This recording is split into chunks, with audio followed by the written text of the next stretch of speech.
Hello everybody and welcome to Art Classes My Way, my YouTube channel. Today's video is going to be a practice video on drawing, a little workout here.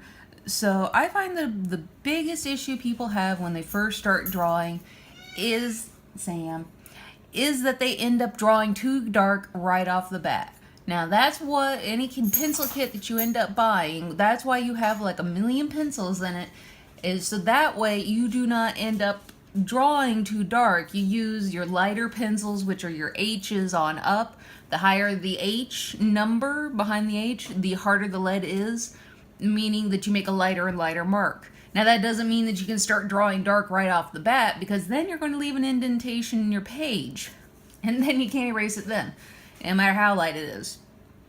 So always keep in mind whenever you are doing any of my drawing projects or anything like that, to always use the same amount of pressure throughout the entire picture. Because when people talk about layering, especially in, for instance, colored pencils, they're talking about going one direction first and then going another direction second and then another direction third and layering the colors on. With just plain old pencils, you are laying the graphite or lead on, which allows the picture to become darker without pushing down.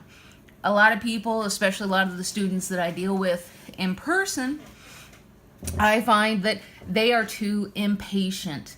Well, with practice comes speed. Learn to do it right first, and then you can avoid all these problems, and you will actually end up learning how to do not necessarily proper drawing, but you will be able to be doing things faster with less issues, and it'll save you a lot of time in the future.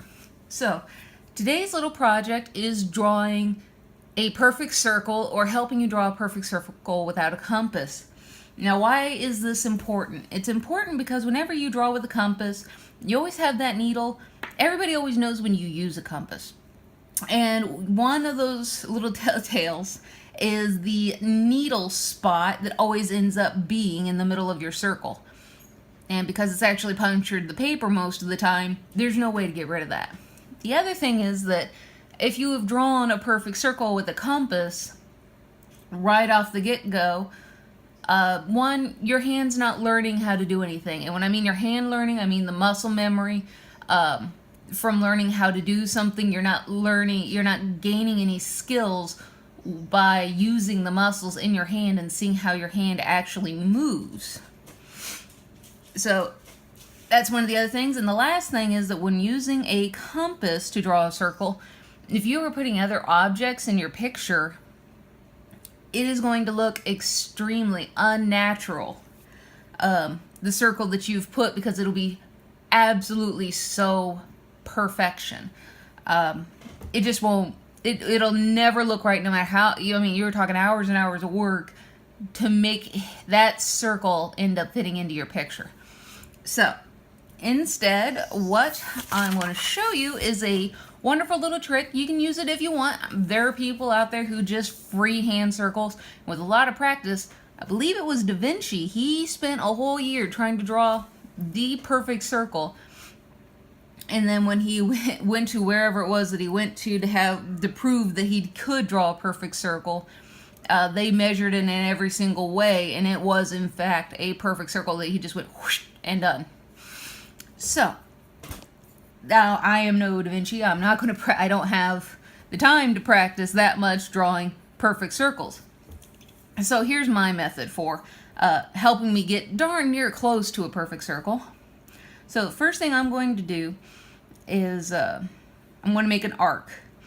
I'm going to hold my pencil closer to the end because, one, that helps you draw lighter to start with. So I'm going to hold my pencil towards the end, and my arm is not actually going to be touching the table. Now my forearm will be against the end of the table, but you do not want your hand laying flat on this table here, because we need to move. And plus, with your hand being flat against the table, if you're doing a drawing, you're going to end up smudging and you're going to have to erase and all that. Just get used to the idea of always being up above your picture. And so I am going to put an arc in, I am basically just using the motion of my wrist. Now your wrist moves naturally in a circular motion, you know, when your hand is facing in this direction. If it's your left hand, then this is where your natural motion is going to be for a perfect circle. Pardon me. But this obviously is going to be way too big for this sheet of paper. So we're going to scale it down. Now I rotate my page. I try to keep a thought on, okay, maybe this is going to be my center of my circle, this little dot here. When I spin my page, I try to basically keep him in the same spot every time whenever I rotate. So he's there. And if not, then, well, I can see that this is closer than that. So I can make adjustments. And I'm just doing light little crescents. Rotate. Now I want an intersection here. Now if you want, you can think of this like an A.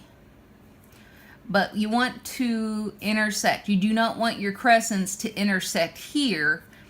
You want it to intersect. Basically, you want the middle of your crescent to be the same distance, roughly, from where you put your dot, if you do put a dot. After a little bit of practice at this, a little while, you won't even need that dot in there. So put another crescent in there, and see, now we can see our letter A going on. Yep.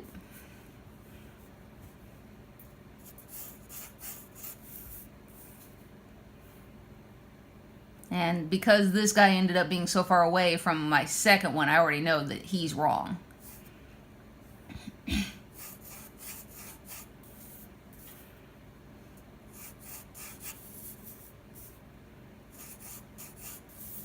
All right, now we got the beginnings of our circle. Now from here, you can see all these like little corners in our circle. One, this is easier to identify where your little corners are. So all you have to do is put an arc and start rounding those little corners out.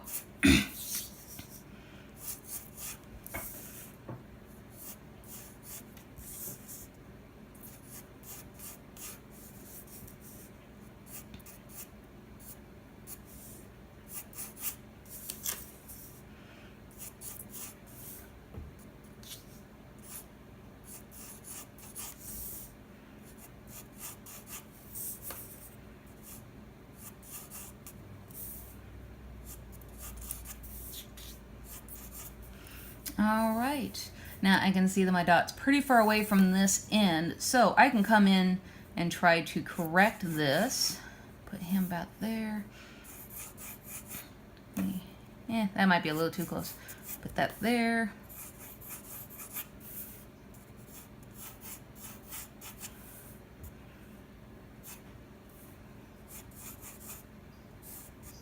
Let me get my eraser real quick.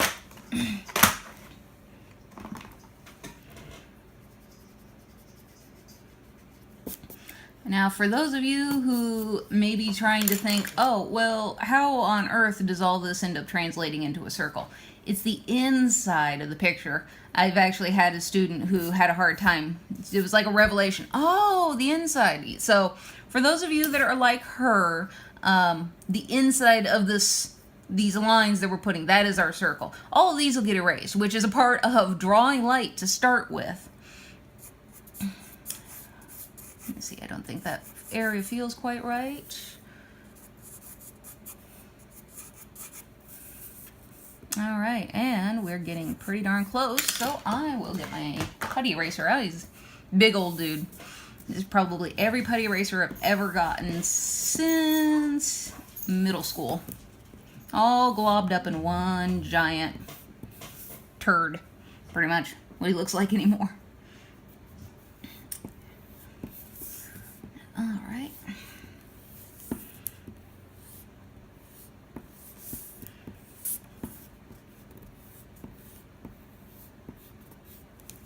I can go in there. I love these guys mostly because of those tips, those nice pointy ends on them. Now the putty eraser will do the same, but he's got to get a little bit more warmed up in my hand in order for me to make him a little bit more pliable.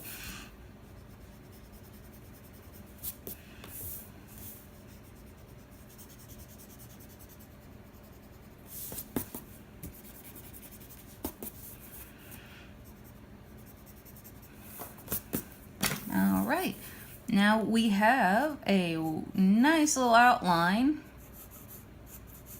of a circle there. Now, you know, it's not 100% perfect to start off with. Now, this is where you can start tweaking and having a lot more fun. And for those of you who like to outline all of your objects, kind of like a cartoon, this is when you would go in here and start perfecting the line that's going around, and by eye adjusting everything. So I know this little end here is a little bit too pointed, so. And I'm just using the natural arc of my wrist while I'm doing this, so I'm going in this direction. It's not easy to go like that. That's not a very natural movement for the human body to do too often. So I'm just bringing it down and around. But I am in a lot more control, and I'm still at the end of my pencil here. I'm not choking up all the way like this. This is always going to make you draw way too dark. And until you get to that point in your drawing, you don't need to be way up there. We're still way back here. We're still in the beginning steps. And even then, being way up here, you really shouldn't be doing that either, because that's what the darker pencils are for, and that's why we're always really out here at the end of the pencil. It may feel weird in the beginning, but once you get more practice with it, it will stop being quite so awkward. So I'm going to cut that corner off there.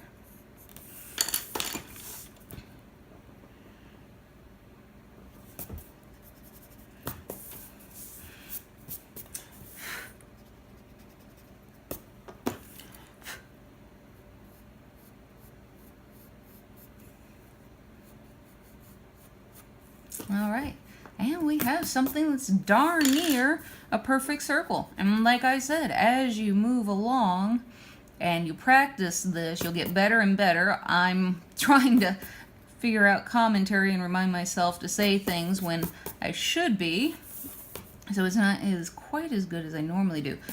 But I will end up tweaking this. Yeah, this feels a little flat.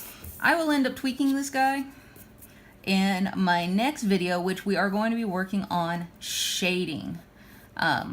So the shape of this can still change quite a bit during that phase as well. But I do have my rough outline of what I want already put down.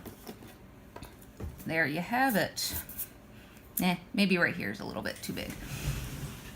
So now we have a great little circle to start with our next video on. So I will see you for that. It's going to be working on this guy and working on shading.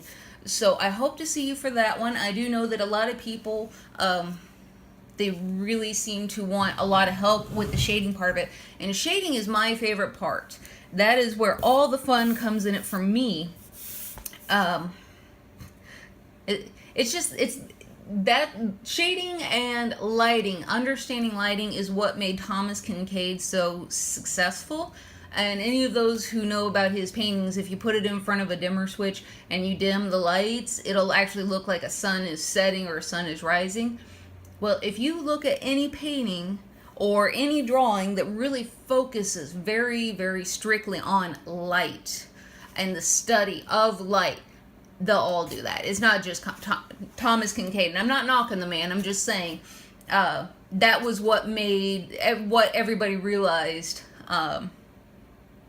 was so awesome about his paintings. And so we will be working on that. It is a very, very crucial piece of the puzzle for everybody, not just drawers, but also painters as well. So I hope to see you for that video. Thank you everybody for coming and hanging out with me. Like and subscribe, comment, leave comments of what you would like to see the next video on. I'm always happy to hear from you guys.